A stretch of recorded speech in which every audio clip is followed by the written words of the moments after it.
Good morning, student. So last time we have studied about the central problems of an economy. So I said the economics is divided into two groups, that is microeconomics and macroeconomics. So the second part we will call it as a macroeconomics.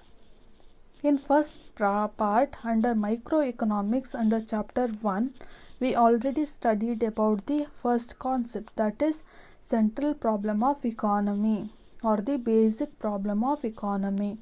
So central problem of economy, it have to answer basic three questions. So which and all are the three questions?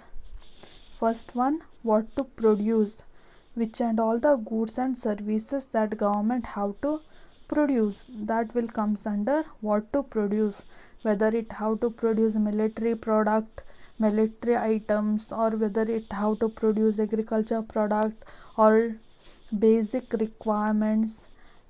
So all those things comes under what to produce. Next one comes how to produce, how the economy can produce the goods and services. There are two methods are available.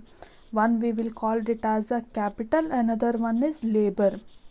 So capital means using more amount of money. If one economy having extra or excess amount of money, it can go for capital product. Example, the America having excess money when it come to labor. So labor are more expensive than capital. So what they are doing, they are using more and more amount of machines. In America the machines are cheaper than using one labor, so they are using more amount of capital. So you can see the industry, you can see the agriculture system.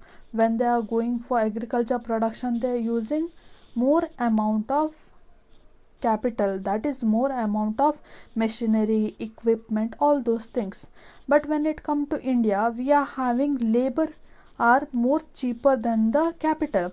So here we can't afford to use machinery all the time. So what we are doing, we are using more amount of labor. Why we are using more amount of labor? Because in India there are high population is available and the